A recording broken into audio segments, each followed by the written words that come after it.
Boa noite, amados irmãos, que a graça e a paz do Senhor Jesus seja com todos vocês. Vamos abrir a palavra de Deus em Isaías, capítulo 12. Nós vamos meditar nesse texto, Isaías, capítulo 12. Esse texto nos diz, tem um título, Canto de Louvor pela Restauração de Israel. Orarás naquele dia, graças te dou, ó Senhor, porque ainda que te iraste contra mim, a tua ira se retirou e tu me consolas. Eis que Deus é a minha salvação, confiarei e não temerei, porque o Senhor Deus é a minha força e o meu cântico. Ele se tornou a minha salvação. Vós, com alegria, tirareis águas das fontes da salvação. Direis naquele dia, dai graças ao Senhor, invocai o seu nome, tornai manifestos os seus feitos entre os povos, relembrai que é excelso o seu nome. Cantai louvores ao Senhor, porque fez coisas grandiosas. Saiba-se isso em toda a terra. Exulta e jubila, ó habitante de Sião, porque grande é o Santo de Israel no meio de ti. Nós lemos Isaías capítulo 12. Vamos orar. Senhor nosso Deus, é com grande alegria que nós temos o privilégio desse instante de ler a tua palavra. Sabemos, Pai, que esta é viva e eficaz. Ela é mais penetrante do que espada alguma de dois gumes, e ela pode penetrar o nosso interior, e ela pode mudar a nossa vida, e ela pode nos dar uma perspectiva correta de ti mesmo, Pai, e entender a salvação em Cristo Jesus. Nós precisamos de ti, Pai, na compreensão da tua palavra. Fala-nos através dela, Pai.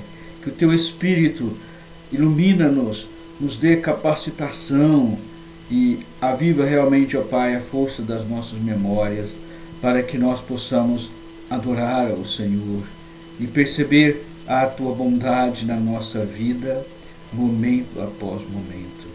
Senhor Pai, com todos aqueles que ouvirão esta mensagem, abençoa-os também de um modo muito especial, Pai. Pedimos outra vez isso, abençoa-os grandemente, Pai. Ser com aqueles que estão sem esperança, com grande tristeza no coração, dando-lhes, ó Pai, grande alegria diante da tua palavra, diante de ti, confortando, e eles possam perceber quão excelso é o Senhor também em suas próprias vidas. Faz isso, Pai. Perdoa ainda os nossos pecados e ajuda-nos nas nossas fraquezas para que sejamos fortes em ti, Pai. É isso que nós pedimos em nome do Senhor Jesus Cristo. Amados, o texto que nós acabamos de ler, Isaías capítulo 12, no seu contexto, a gente sabe que esse cântico é um cântico de agradecimento e louvor. E ele é maravilhoso porque quando Deus deu esse cântico a Judá, esse povo estava numa situação incrivelmente triste. Judá não tinha motivo nenhum para se alegrar. Nesse tempo reinava um homem chamado Acás, que foi um dos piores reis que Judá jamais teve.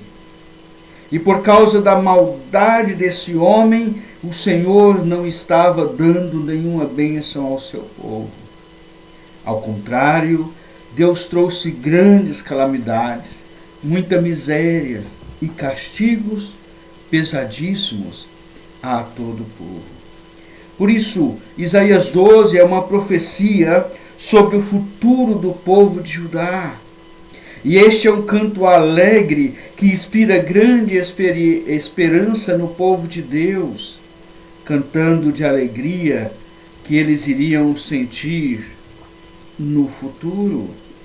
É uma canção de salvação. E logo quando nós lemos esse texto aqui, de uma forma bastante particular, me chama logo a atenção, porque esse texto, nós vemos do primeiro verso e o verso de número 2, uma visão bastante pessoal. É uma experiência pessoal que é descrita aqui nesse cântico. Vejo as palavras, mais uma vez: orarás naquele dia, graças te dou, ó Senhor, porque ainda que te iraste contra mim, a tua ira se retirou e tu me consolas. Deus é a minha salvação, confiarei, não temerei, é a minha força e o meu cântico, ele se tornou a minha salvação. Vocês percebem? É tudo na primeira pessoa do singular. Eu te dou graças, tu me consolas, tu és a minha salvação, eu confiarei. É algo bastante pessoal. Isso nos faz lembrar do Salmo 23, o Senhor é o meu pastor. É algo pessoal, que Davi podia dizer, ele é o meu. E nessa primeira parte do texto lido, diz, ele é o meu Salvador, eu confiarei, ele é a minha força, ele é o meu cântico. Mas a partir do verso 3, a gente percebe, envolvendo outras pessoas, vós com alegria tirareis águas das fontes da salvação, percebem? Agora, ao invés de ser na segunda pessoa do singular, passa a ser o plural, vós. Direis naquele dia, dai graças ao Senhor, cantai louvores, exulta e jubila o habitante de Sião. É a visão comunitária que na primeira pessoa almejava que as outras pessoas pudessem perceber da bondade do nosso Deus. Por isso, essa canção de salvação, inclusive, que é dito aqui no verso 2, Deus é a minha salvação, confiarei, porque o Senhor Deus é a minha força. Essa canção alegre, que inspira grande confiança em todo o povo, tem vários versículos da palavra de Deus que nos mostra que foi uma canção cantada pelo povo de Deus, por exemplo, lá em Êxodo 15, verso 2. O Senhor é a minha força e o meu cântico. Ele me foi por salvação. Este é o meu Deus, portanto eu o louvarei. Ele é o Deus de meu pai, por isso também exaltarei. Ou seja, no Êxodo, essa canção ela foi cantada. Na reinauguração do templo, nos dias de Esdras, foi cantada. No Salmo 118, verso 14, nós vemos praticamente o mesmo verso. O Senhor é a minha força e o meu cântico, porque Ele me salvou. Esse cântico foi entoado no Mar Vermelho depois que os judeus foram libertos do Egito por Moisés. Foi cantado em Jerusalém quando o segundo templo foi dedicado, sob a liderança de Esdras, de um sacerdote.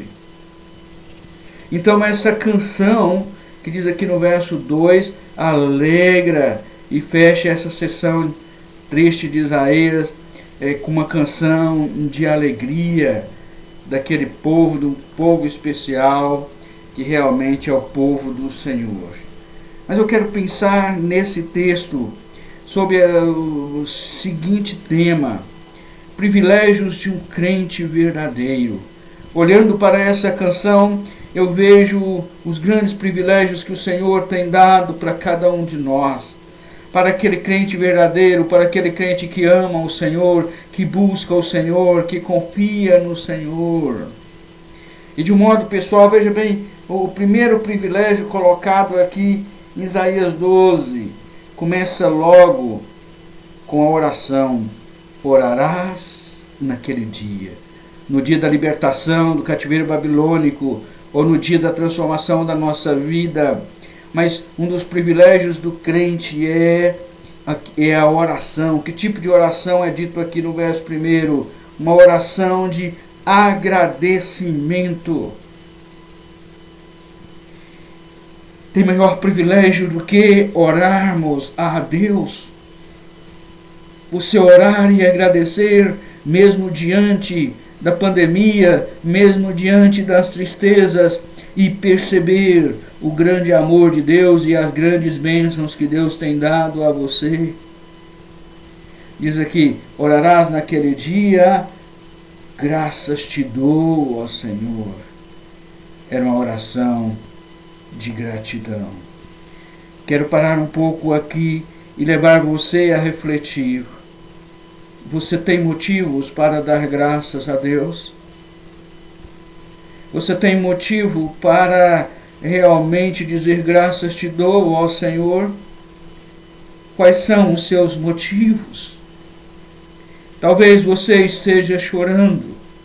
Talvez você esteja sem uma perspectiva de vida, ou sem esperança.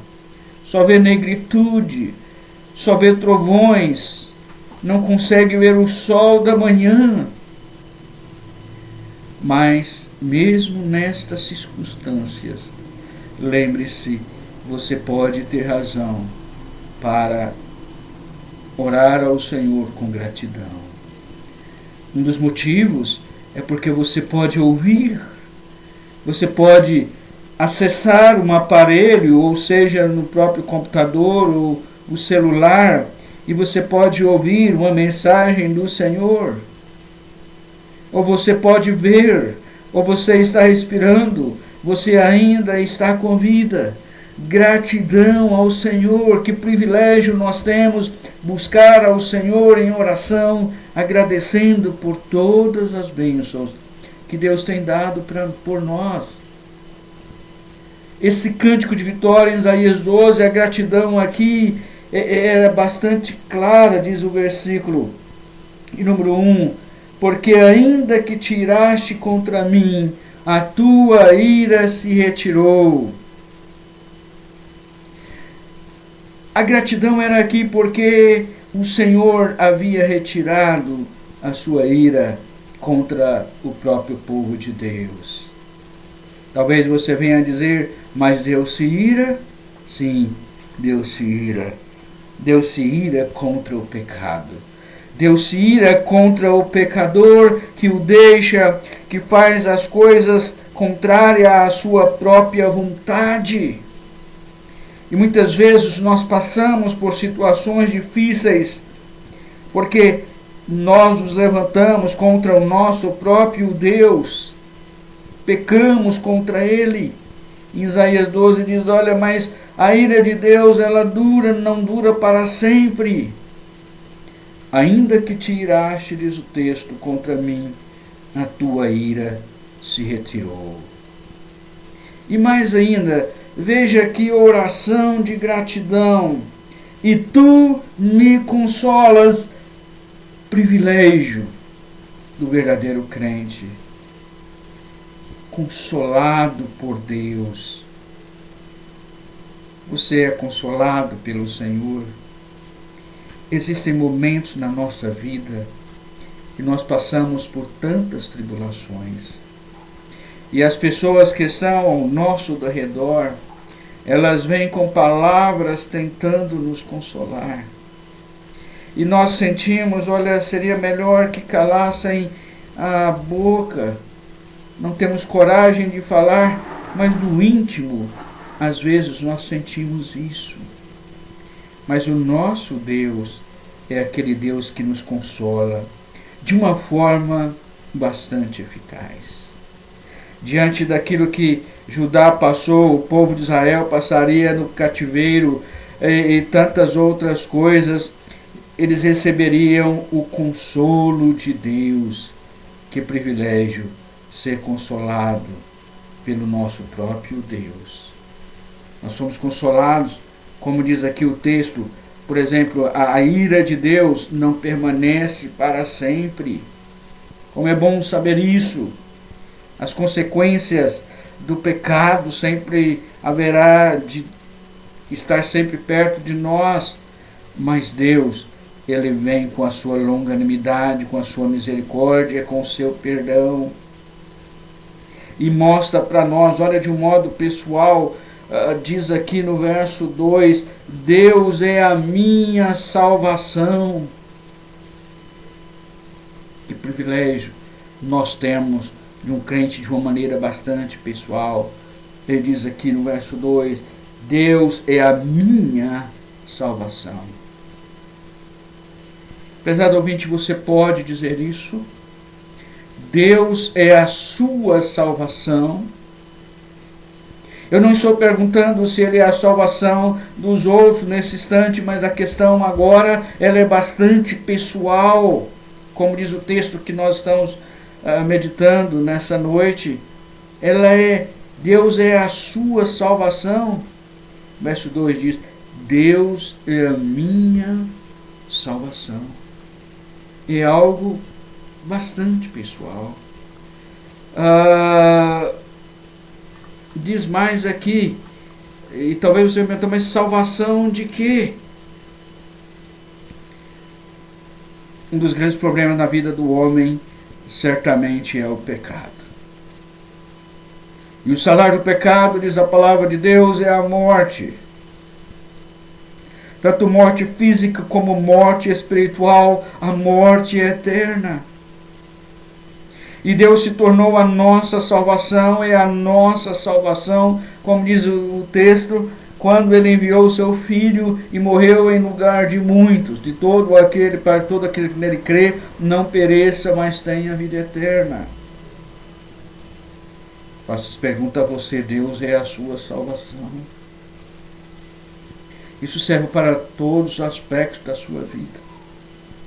O verso 2 ainda continua dizendo: confiarei e não temerei, porque o Senhor Deus é a minha força e o meu cântico se tornou a minha salvação. Veja bem, confiarei e não temerei. É muito pessoal. Quantos temores podem assolar a sua vida? Ou que tem assolado a sua vida nesse instante? Ou qual é o teu temor nesse momento? Talvez a maioria de nós irá responder: pastor, eu tenho medo do coronavírus. Se eu pegar, se um dos parentes da minha casa, se o meu pai, se a minha mãe, se o meu esposo, se a minha esposa, se o meu filho, eu estou com muito medo, pastor. Estou com muito medo. Mas veja o que o texto nos diz aqui: eu vou confiar e não vou temer, porque o Senhor Deus é a minha força e o meu cântico. Deus é a nossa força. Nós não devemos temer coisa alguma, mas entender que o nosso Deus, Ele nos dá as coisas necessárias para que tenhamos força.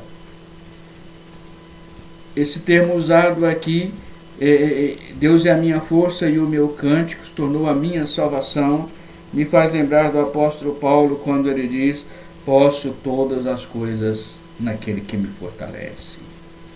Posso todas as coisas naquele que me fortalece. Deus é a razão de nós continuarmos a lutar pela própria vida. É Ele que nos dá força, mesmo diante da doença, mesmo diante da morte. E Ele é o nosso cântico. Veja como é pessoal esses primeiros 2 versículos. Ele é o meu cântico, Ele tornou a minha salvação. E eu volto a perguntar: Deus é o seu Salvador? Quando Ele tornou a sua salvação? Você já olhou para o Senhor Jesus Cristo como o Salvador da sua própria vida? Jesus diz: quem crê nele tem a vida eterna. Mas na segunda parte desse texto, nós podemos ver aqui uns outros privilégios do próprio crente. É que o crente, ele não pensa apenas de uma maneira pessoal. Enquanto nos 2 primeiros versos é colocado de uma maneira pessoal: graças te dou, a tua ira se retirou, tu me consolas. Deus é a minha salvação, você percebe a partir do verso 3 que agora nós vemos de uma maneira comunitária. E nós temos o privilégio, como diz aí no verso 3, de anunciar com alegria a salvação vinda do Senhor. Olha o que diz o verso 3: vós com alegria tirareis águas das fontes da salvação. E a partir do verso 4 é dito o que iria acontecer quando o povo recebesse a bênção do Senhor. Presta atenção, no verso 1, no início diz: orarás naquele dia. Agora no verso 4 diz: direis naquele dia. O início do nosso texto diz a oração, o reconhecimento da salvação, o reconhecimento do perdão de Deus, o reconhecimento da força que vem do Senhor, que Deus é a razão do nosso cântico, a razão da nossa salvação. E agora no verso 4 diz: direis naquele dia. Esse é um outro privilégio do crente. Ele é aquele que quer anunciar, quer levar as outras pessoas a possuírem aquilo que ele possui, ainda que seja redundante, a possuírem o que ele já sentiu em sua própria vida. Ou seja, levar os outros a seguirem o seu próprio exemplo. Direis naquele dia. O que o crente que teve o privilégio de perceber a salvação, de perceber o alívio que vem do Senhor, vai dizer às outras pessoas? Olha o que diz o verso 4, a continuação. Primeira coisa: dai graças ao Senhor. Estão percebendo? No início eu dou graças.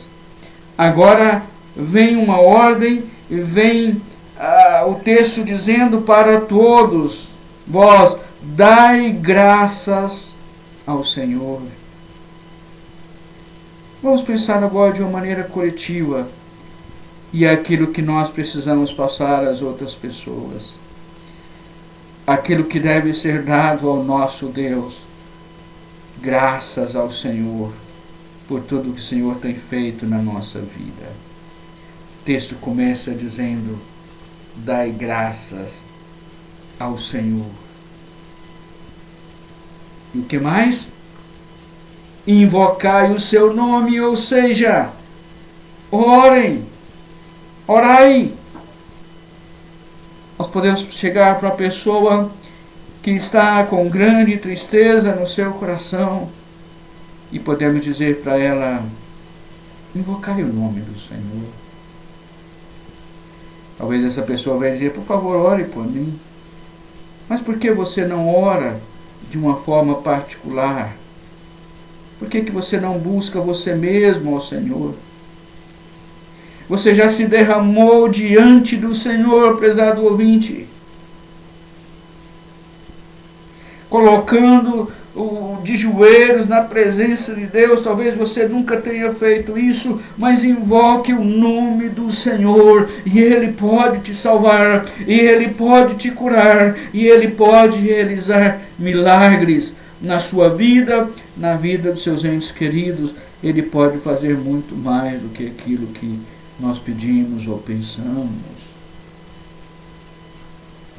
Invocai o seu nome. Mas diz mais o nosso texto: tornai manifestos os seus feitos entre os povos.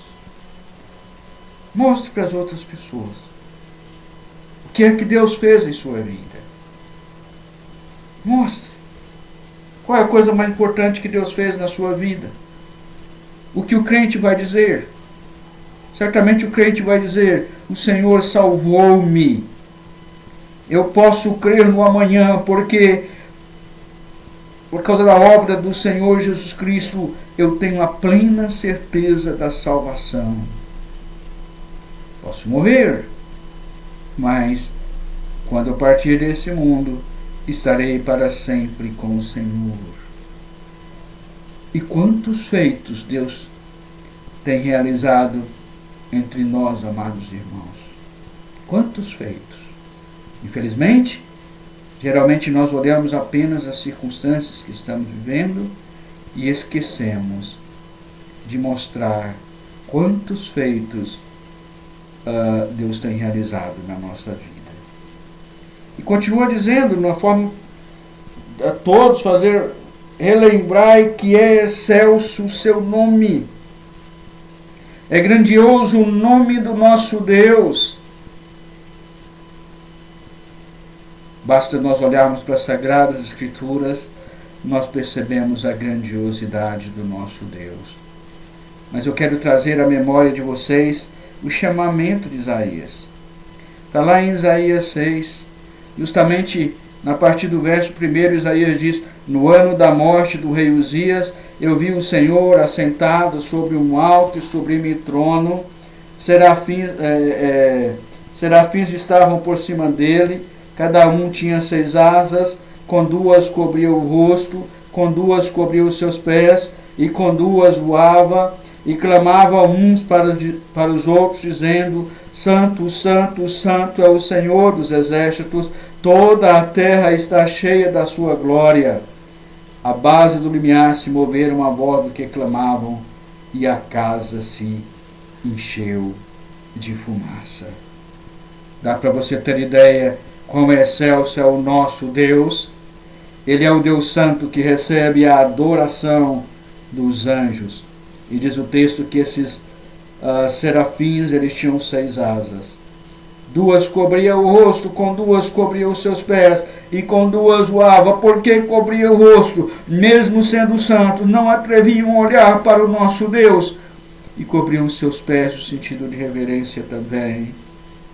E eles clamavam: Santo, Santo, Santo, Santo é o Senhor dos exércitos. Toda a terra está cheia da sua glória. Você sente isso, prezado ouvinte?